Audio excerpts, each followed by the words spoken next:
Janda mungkin sebuah status yang tidak banyak disukai oleh orang-orang. Ya, siapa yang ingin dekat dengan wanita bekas dan wanita buangan?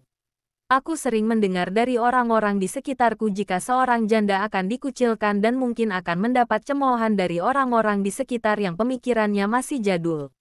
Banyak orang tua yang justru menghina anak muda karena katanya terlalu naif dan banyak maunya. Para orang tua yang otaknya masih tertutup dan tak menerima perkembangan zaman akan menceritakan kekurangan para orang-orang yang lahir di generasi Z. Ya, mereka akan berkata bahwa anak zaman sekarang terlalu banyak tingkah dan jauh berbeda dengan mereka. Dan semuanya akan berlanjut karena si orang tua ini akan terus menceritakan setiap kekurangan orang lain yang ia anggap tak sesuai dengan kelakuan mereka dulu. Hello, itu dulu. Sebelum teknologi mulai berkembang. Andai di zaman saat mereka remaja kecanggihan digital sudah seperti sekarang, mungkin mereka juga akan melakukan hal-hal yang anak muda zaman sekarang lakukan. Namun, karena saat itu kecanggihan belum ada sehingga mereka hanya mengeram di rumah dan tak melakukan aktivitas yang tak jauh dari rumah. Jelas, tak ada motor, tak ada ponsel, sehingga mereka tak akan mengenal orang-orang dari luar daerah yang memiliki sifat dan kebudayaan yang berbeda pula.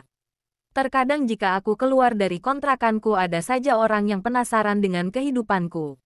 Bertanya aku berasal dari mana, kenapa ngontrak, kerja di mana, orang tua di mana, atau yang lebih parahnya sudah menikah atau belum.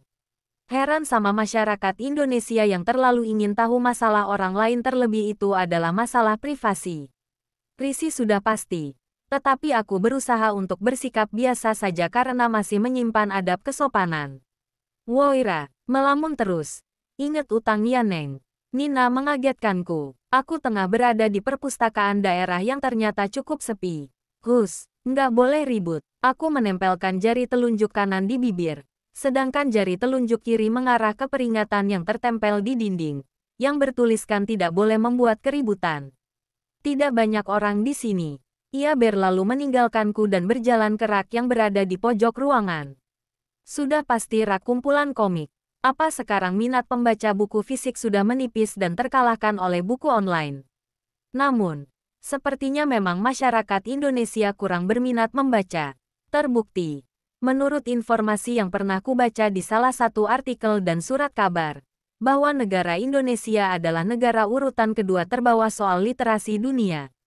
Ironis, negara yang jumlah penduduknya bahkan lebih dari 200 juta jiwa, hanya memiliki persentase baca 0,001% yang artinya dari 1000 pembaca, hanya ada satu orang yang rajin membaca. Ini membuktikan bahwa di negara kita memang hobi darurat baca, saking bosannya membaca. Mereka hanya melihat dengan sekali tatap dan mengangguk seolah paham dengan informasi yang ada. Namun, ketika ditanya mereka hanya akan tertawa masam karena tak mengerti dengan apa yang mereka baca tadi. Pantas saja.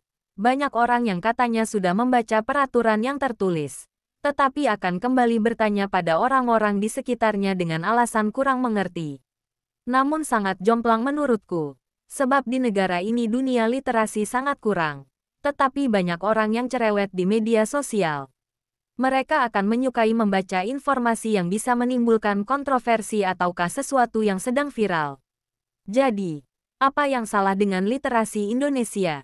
Apakah para penulis harus menuliskan sesuatu yang mengandung kontroversi terlebih dahulu, agar banyak pembaca yang benar-benar membaca dari awal sampai tuntas, tanpa melewati atau hanya membaca yang sekiranya penting saja?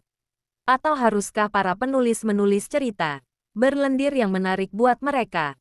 Terbukti saat ini cerita dewasa lebih diminati ketimbang cerita bergenre lainnya. Mau heran, tapi inilah negeri Konoha. Sekarang produksi surat kabar dan penerbitan menurun. Karena apa? Karena masyarakat lebih menyukai bermain gadget dibanding membaca. Mereka rela duduk berjam-jam atau menatap layar ponsel tanpa henti hanya untuk menonton video-video yang sekiranya kurang memberi edukasi yang baik. Bukan hanya orang dewasa, justru anak-anak yang sudah diberi ponsel akan bebas mengakses beberapa video yang kurang pantas untuk dilihat bagi kalangan seusia mereka. Bagaimana jiwa muda mau berkembang dan menunjukkan aksinya, jika sejak dini sudah diisi dengan sesuatu yang tidak baik dan berbau mesum? Ra, aku boleh bicara tidak? Kukerutkan alisku heran. Sekarang kamu sedang bicara. Oget. Aku menggelengkan kepala kesal. Sahabatku ini memang agak lain daripada yang lain. Istilahnya limited edition lah. Kamu tidak bosan? Sepanjang mata memandang. Isinya buku semua. Ia memelas. Ke bawah yuk. Haus banget dari tadi cuma lihat buku doang. Heh, sejak kapan hanya dengan melihat buku membuat kita haus? Aku masih tak peduli. Mataku masih fokus di salah satu novel yang kupegang. Sejak hari ini simpan tuh buku. Kita ke bawah. Ia mengambil novel yang masih kubaca dan menyimpannya kembali ke rak. Gadis berhijab koral itu lalu menarikku dengan kuat, membuatku hampir terjatuh. Sudahlah. Aku pasrah saja diseret layaknya koper. Padahal dia sendiri yang mau ikut denganku. Katanya ia jenuh tinggal di rumah. Terus sekarang mengapa ia semakin jenuh? Sudah tahu ia tak bisa berlama-lama dengan bau buku. Katanya ia alergi dengan bau dan debu buku. Ada-ada saja memang sahabatku ini. Kepalanya sudah tidak pusing lagi Nin. Tanyaku berbasa-basi. Ia memperlihatkan cendirannya. Menampakkan deretan gigi kecil-kecil yang berjejer rapi. Terkadang aku iri dengan gigi Nina yang berjejer rapi seperti barisan paskibra. Sebenarnya gigiku juga lumayan rapi. Tetapi karena memiliki gingsul, membuatku terkadang minder untuk tersenyum. Saat bercermin, mataku seperti melihat Dracula di pantulan tersebut. Sudah sembuh ini, kamu kan tahu kalau aku rada-rada oleng kalau lihat buku. Apalagi buku yang tak bergambar. Aku tahu hobinya. Membaca komik di webtoon. Katanya membaca di aplikasi tersebut tak membuatnya bosan. Karena memiliki gambar yang visualnya sudah bisa dibayangkan. Sedangkan saat membaca novel ia justru sulit membayangkan visualnya seperti apa. Otaknya tak mampu membayangkan jika tokoh tersebut hanya dideskripsikan saja. Berbeda denganku, aku lebih suka membaca novel. Karena aku bebas membayangkan visual sesuai dengan kemauanku.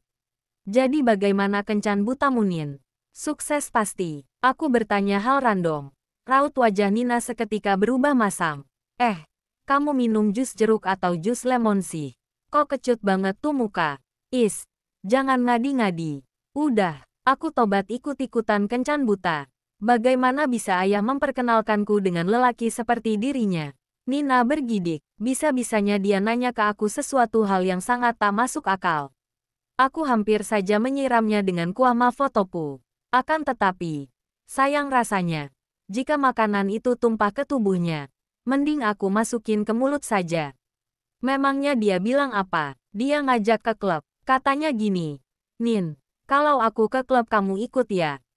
Lah ada-ada aja sih. Masa ke klub pakai gamis? Diusirlah. Aku memegang perut dan terbahak. Ayah Nina benar-benar kocak. Mengenalkan Nina pada laki-laki error seperti itu. Terus yang lebih parah, Nina membelalakkan mata. Aku pun ikut melebarkan pupil mataku.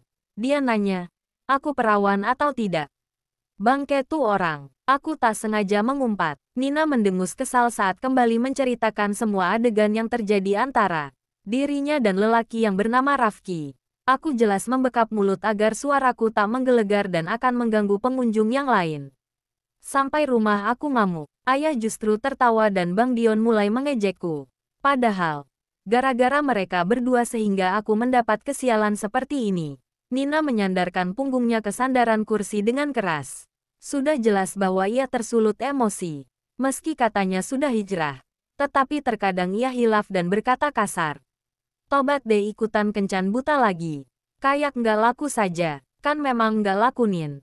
Dasar, sahabat mah gitu ya. Suka ngetawain, tapi tidak menolong atau memberi solusi. Ketemu lagi. Aku membalikkan badan saat mendengar suara seseorang yang sangat kukenal. Di sini juga Kak. Dunia memang sempit ya. Mengapa aku tak suka dengan kehadirannya? Dari caranya bicara saja aku tak suka.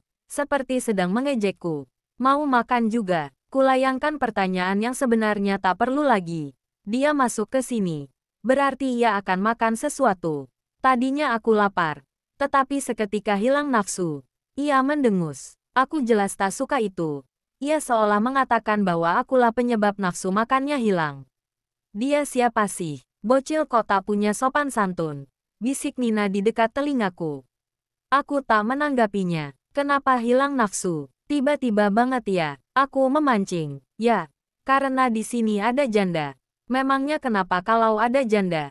Tanya teman Clara yang ternyata juga ikut nyempil. Malas aja gitu. Merusak pemandangan. Pengen muntah perasaan. Aku jelas tak suka dengan perkataannya. Anak zaman sekarang semakin tak memiliki sopan santun. Maksud kamu apa Clara? Tanyaku dengan suara yang meninggi. Kok emosi Kak? Merasa tersindir. Ia kemudian tertawa. Ya, tertawa yang dipaksakan. Lalu Clara bersedekap. Terlihat angkuh dan sangat sombong. Harusnya kakak jangan mengusikku. Apalagi mengganggu orang yang akan dijodohkan denganku. Kakak hanya sebatas kekasih. Tetapi aku akan menjadi istrinya. Yaelah dek, umur masih bocah gitu udah mikir nikah-nikahan.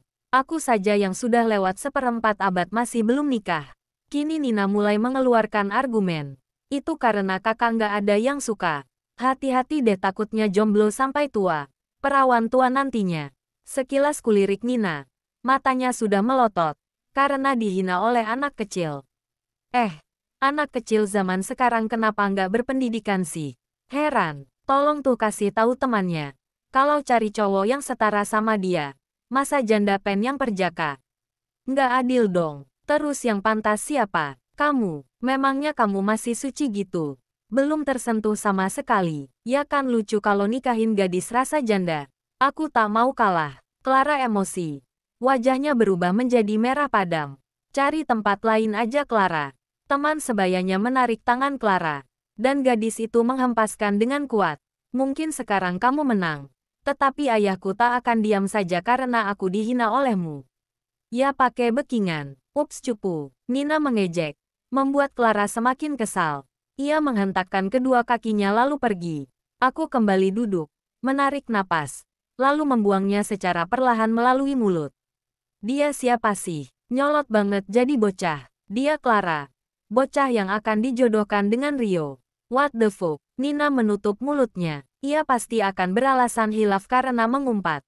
Duh aku hilaf Ra, katanya sambil memukul pelan bibir.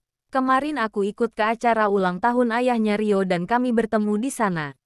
Rio memperkenalkanku sebagai kekasihnya dan dia mungkin marah dengan berita itu. Oh kekasih, Nina mengangguk-angguk, lalu membelalakkan mata.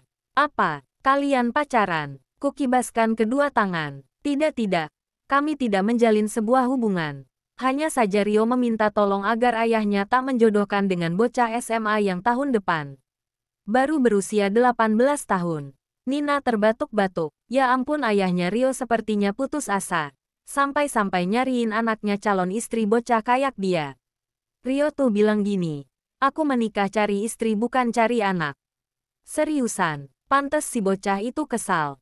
Rio benar-benar membagongkan. Jadi kalian tidak ada hubungan nih? Nina kembali bertanya. Nggak ada Nin. Oh hubungan tanpa status ya. Aku heran sama kalian. Padahal saling suka. Saling perhatian. Tapi kenapa tidak ada yang mengutarakan perasaan? Sangat tidak cocok dengan usiaku yang sudah tua ini. Udah tua masih main tembak-tembak. Aku cinta kamu. Kamu cinta aku. Ya anggap nostalgia ke masa muda kayak dulu. Terdengar kekanakan.